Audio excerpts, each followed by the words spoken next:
Hi everyone, आप सभी का स्वागत करता हूं फिर से एक नए वीडियो में। तो दोस्तों, आज की इस वीडियो में जानेंगे कि रेलवे एएलपी और टेक्नीशियन में दोनों पोस्ट में बेहतर कौन है। दोस्तों, ऐसे जॉब जो है दोनों अच्छा ही है, लेकिन दोनों में बेहतर कौन है इस पॉइंट के माध्यम से, जो भी पॉइंट दिया गया है इस पॉइंट के माध्यम से जानेंगे कि दोनों में एएलपी अच्छा है या फिर टेक्नीशियन अच्छा है। चलिए एक एक पॉइंट को देखते हैं, क्योंकि पिछले वीडियो में एक दोस्त ने कमेंट किए थे कि एएलपी और टेक्नीशियन में दोनों में अच्छा कौन सा है। तो दोनों में अच्छा कौन है इस पॉइंट के माध्यम से जानेंगे। दोस्तों, ऐसे दोनों जॉब अच्छा है, दोनों रेलवे के लिए अच्छा है, लेकिन दोनों में सबसे बेटर कौन है उस बारे में देखेंगे। तो दोस्तों, सबसे पहले बात करते हैं सैलरी के।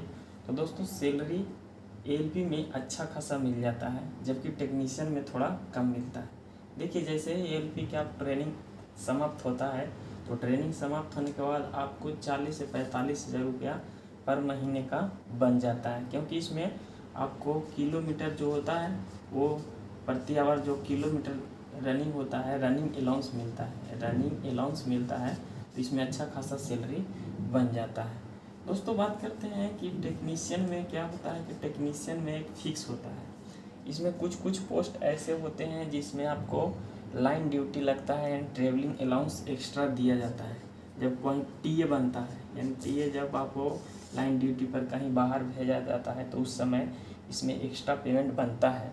बट इसमें ज़्यादातर पोस्ट ऐसे होते हैं जिसमें एक्स्ट्रा पेमेंट मतलब आप लाइन ड्यूटी पर नहीं जाएगा, एक जगह आपको फिक्स ड्यूटी रहेगा, तो आपको एक्स्ट्रा पेमेंट नहीं बन पाता है, कोई भी एक्स्ट्रा अलाउंस नहीं मिल पाता है। तो जिसके कारण आपको स्टार्टिंग में ट्रेनिंग समाप्त होने के बाद 30 से 35 हज़ार रुपये पर महीना आपको मिल जाता है। तो सैलरी की कंपेयर में बात करते हैं तो एएलपी अच्छा है, जबकि इसमें टेक्नीशियन में थोड़ा कम पेमेंट मिलता है। तो सैलरी के रूप में आप देख सकते हैं कि एएलपी अच्छा है, बट अगर आपको पैसा के ज़रूरत थोड़ा कम है, यानी आप अच्छे घर से बिलोंग करते हैं, तो आप टेक्नीशियन जॉब को प्रेफरेंस लीजिए, क्योंकि टेक्नीशियन में आराम के साथ साथ के लिए अच्छा खासा सैलरी मिल जाता है, जबकि एएलपी में परेशानियों ज़्यादा है लेकिन सैलरी भी अच्छा मिलता है। दोस्तों, बात करते हैं दूसरा पॉइंट में आते हैं। यहाँ पे दूसरा पॉइंट में देखिए क्या दिया गया है, ड्यूटी टाइम। तो ड्यूटी टाइम की बात करते हैं तो एएलपी में आपको शेड्यूल के रूप में नहीं रहता है ड्यूटी, जबकि आपको टेक्नीशियन में शेड्यूल में आपको ड्यूटी टाइम लगता है। एएलपी में होता है कि आपको कब लग जाएगा, नाइट लग जाएगा, डे लग जाएगा, दोपहर में लग जाएगा, कब लगेगा इसका कोई पता नहीं रहता है, क्योंकि एक बार आप ड्यूटी ऑफ करते हैं फिर दोबारा आते हैं, तो रेस्ट करने के बाद आपका ड्यूटी कब लग जाएगा उसका कोई टाइम टेबल फिक्स नहीं रहता है। इसमें तो ड्यूटी के लिए कोई टाइम फिक्स नहीं है, नो शेड्यूल रहता है, जबकि टेक्नीशियन में ऐसा नहीं है। टेक्नीशियन में एक ड्यूटी का टाइम शेड्यूल फिक्स किया जाता है। कोई ऐसा भी पोस्ट है जिसमें आपको केवल डे ड्यूटी करना पड़ेगा, जिसमें आपको नाइट नहीं लगता है। लेकिन टेक्नीशियन में कोई ऐसा भी पोस्ट है जिसमें आपको नाइट लगता है, बट क्या होगा कि आपको एक शेड्यूल के रूप में रहेगा, यानी 24 घंटे में इन शिफ्ट में आपको कभी भी ड्यूटी फिक्स रहेगा कि एक सप्ताह आपको डे करना है, फिर नाइट करना है, फिर आपको इवनिंग टाइम में करना है, तो फिक्स हो जाता है, यानी शेड्यूल रहता है। जो भी पोस्ट ऐसा है, जैसे मान लिया जाएगा कोई एसी टेक्नीशियन है, तो एसी टेक्नीशियन के लिए अगर रनिंग में दिया जाता है, अगर रनिंग में आपका दिया गया है, तो आपको ट्रेन के साथ ही जाना पड़ेगा। ट्रेन के साथ जहाँ ट्रेन जाएगी वहाँ से रिटर्निंग भी उसी ट्रेन में आपको आना पड़ेगा, तो फिर भी इसमें फिक्स रहता है। लेकिन ड्यूटी टाइम जो है एएलपी में ऐसा फिक्स नहीं है, आपको कब ड्यूटी लग जाएगा इसका कोई टाइम टेबल फिक्स नहीं दिया जाता है। बात करते हैं दोस्तों, अगला पॉइंट है लीव के बारे में। तो छुट्टी, तो देखिए एएलपी में क्या होता है कि लीव आपको फेस्टिवल में तो बिल्कुल ही छुट्टी नहीं मिल पाता है, क्योंकि फेस्टिवल के टाइम में जो ट्रेनों की संख्या बढ़ जाती है या फिर मालगाड़ियों की संख्या भी बढ़ जाती है, तो उस स्थिति में आपको फेस्टिवल में तो एएलपी में आपको छुट्टी मिलना बिल्कुल मुश्किल हो जाता है। ठीक है, अदर टाइम में बात करते हैं तो अदर टाइम यानी फेस्टिवल के अलावा भी दूसरे समय में आपको छुट्टी मिलता है, बट थोड़ा प्रॉब्लम होता है और ज़्यादा दिन की आपको छुट्टी नहीं मिल पाता है ना। तो इसमें छुट्टी थोड़ा मुश्किल है, जबकि टेक्नीशियन में बात करते हैं तो मोर देन आपको अधिकतर समय में छुट्टी मिल जाता है। चाहे आप फेस्टिवल में हो, फेस्टिवल में भी ज़्यादातर समय आपको छुट्टी मिल ही जाता है। कोई पोस्ट है थोड़ा सा मतलब छुट्टी कम मिलता है, बट इसमें अधिकतर ज़्यादातर मतलब चांस रहता है कि आपको छुट्टी मिल ही जाएगा। जब भी समय, जैसे मान लीजिए कि हमको नेक्स्ट डे किसी प्रॉब्लम है या घर पे काम है, तो आप आसानी से लीव लगा के जा सकते हैं, लेकिन एलपी में ऐसा नहीं हो पाता है। इसलिए अगर छुट्टी की बात करें तो टेक्नीशियन बेटर है एलपी के अनुसार।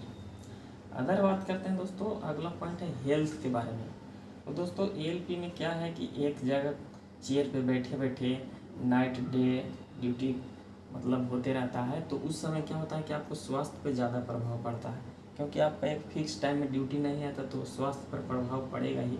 तो इस स्थिति में आपको क्या होता है कि आपको जैसे बीपी बढ़ जाएगा, आपको क्या होगा, शुगर हो जाएगा, फिर हार्ट का बीमारी हो जाएगा, यानी इस तरह से आपको बहुत सारी ज़्यादातर बीमारियां होता है लोको पायलट में, जो कुछ समय मानी यंग में नहीं होता है, लेकिन जैसे ही आपको 2-4-10 साल हो जाएगा तो आपके ये सब बीमारियाँ शुरू हो जाएगा। बात करते हैं टेक्नीशियन में। तो दोस्तों टेक्नीशियन में क्या होता है कि बीमारियाँ बहुत कम होता है, क्योंकि इसमें फिक्स है। अगर आपका डे ड्यूटी किए तो आपका फिक्स है कि नाइट में आप रूम पे रहिएगा, तो नाइट में आपको रेस्ट करना ही रेस्ट आराम से आप कर सकते हैं, जबकि लोको पायलट में ऐसा नहीं होता है। तो इसमें बीमारियाँ होने की चांस बहुत ही कम रहता है, क्योंकि इसमें फिक्स ड्यूटी रहता है। इसमें न सोने के ठिकाना रहता है, ना आपको खाने का ठिकाना, इसलिए हेल्थ पर ज़्यादा प्रभाव पड़ता है एलपी में, जबकि टेक्नीशियन में उतना ज़्यादा प्रभाव नहीं पड़ता है। ठीक है, मतलब बहुत ही कम चांस रहता है कि आपको बीमारी हो, लेकिन एलपी में ज़्यादातर को देखिएगा कि जितने भी लोको पायलट हैं ज़्यादातर वो बीमारी से ग्रसित हो ही जाते हैं। बात करते हैं दोस्तों कि अदर जॉब्स की तैयारी। अगर आप असिस्टेंट लोको पायलट या फिर जब प्रमोशन होकर लोको पायलट बन जाते हैं, तो इस स्थिति में अदर जॉब की तैयारी करना थोड़ा सा मतलब मुश्किल हो जाता है, बहुत ही कम चांस रहता है कि आप तो दूसरे एग्ज़ाम की तैयारी कर पाएंगे, क्योंकि इसमें क्या होता है कि आपको मान लिया जाए कि आप कभी कभी घर 2 दिन के बाद आइएगा, 2 दिन के बाद घर आइएगा, तो आपको उसी में नींद लेना है, यानी सोना है, फिर थोड़ा बहुत कुछ काम होगा घर का तो भी करना है। तो इस स्थिति में आपको टाइम नहीं मिल पाता है पढ़ाई करने के लिए। लेकिन दोस्तों जो इसमें है टेक्नीशियन में, आपको मोर देन ज़्यादा चांस रहता है, आपको पढ़ने का ज़्यादा समय मिल पाता है, क्योंकि एक आपको शिफ्ट में ड्यूटी रहता है। तो अगर आप शिफ्ट में ड्यूटी करके आते हैं तो उस बाद आप अच्छा से पढ़ाई कर सकते हैं, है ना, लेकिन ऐसा एलपी में नहीं हो पाता है। तो इसमें पढ़ाई करने का ज़्यादा चांस मिल जाता है। आप दूसरे जैसे एसआई की तैयारी करना हो, या फिर कोई भी स्टेट गवर्नमेंट के लिए कोई भी तैयारी आप करना चाहते हो, अच्छा पोस्ट के लिए बीपीएससी की तैयारी करना चाहते हो, तो आप अच्छे तरीक़े से टेक्नीशियन में कर सकते हैं, लेकिन आप एएलपी में नहीं कर पाइएगा, तो ये थोड़ा मुश्किल हो रही है। अगला बात करते हैं ड्यूटी डिफ़िकल्टी।